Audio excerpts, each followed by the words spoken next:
शारदीय नवरात्र उत्सव अगदी तोंडावर येऊन ठेपलाय। नाशिकचं ग्रामदैवत असलेल्या कालिका माता संस्थानच्या वतीनं दरवर्षी नवरात्र उत्सव मोठ्या उत्साहात साजरा केला जातो। यावर्षी देखील नवरात्र उत्सवामध्ये विविध धार्मिक कार्यक्रमांचं आयोजन करण्यात आलंय आणि या उत्सवाची तयारी आता अंतिम टप्प्यात आहे। भाविकांना मनोभावे दर्शन घेता यावे यासाठी मंदिर आवारात बॅरिगेटिंग करण्यात आलंय। तसेच फूल हार प्रसादाचे छोटे स्टॉल देखील या ठिकाणी उभारण्यात आले।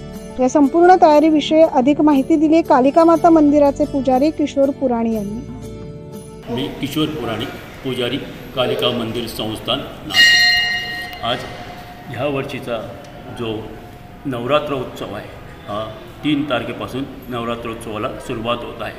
त्यानिमित्ताने सगळीकडे एक उत्साहाचं आणि आनंदाचं वातावरण आहे आणि त्यानिमित्ताने आपलं ग्रामदैवत श्री कालिका माता मंदिराचा सुद्धा नवरात्रोत्सव सुरू होत आहे आणि त्याप्रमाणे फार मोठी यात्रा आपल्या नवरात्र उत्सवामध्ये इथे भरते।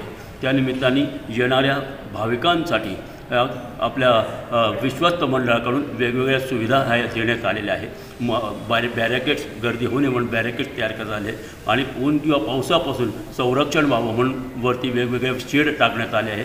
उत्तम प्रकारे त्यांना पाण्याची व्यवस्था करण्यात आलेली आहे आणि सगळ्या प्रकारचे एक प्रसादाचे आणि फुलांचे दुकानं इथे सजलेले आहेत आणि यात्रेमध्ये वेगवेगळ्या प्रकारच्या दुकानांनी इथे थाटलेले आहेत आणि उत्तम प्रकारे भाविकांना दर्शन व्हावं म्हणून सगळ्या प्रकारचा चोख बंदोबस्त हा विश्वस्त मंडळातर्फे आणि या संस्थांतर्फे इथे ठेवण्यात आलेला आहे आणि सगळ्या भाविकांना आनंदाने दर्शन व्हावं आणि सगळे तृप्त व्हावे दर्शन घेऊन अशी सोय मंडळातर्फे आणि संस्थांतर्फे इथे करण्यात आलेली आहे।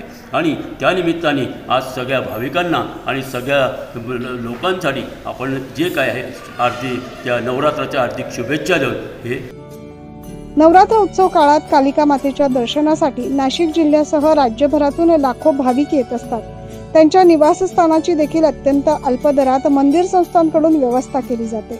यावर्षी जवळपास 5 लाख भाविक कालिका मातेचे दर्शन घेतील असा अंदाज मंदिर प्रशासनाकडून वर्तवण्यात आला।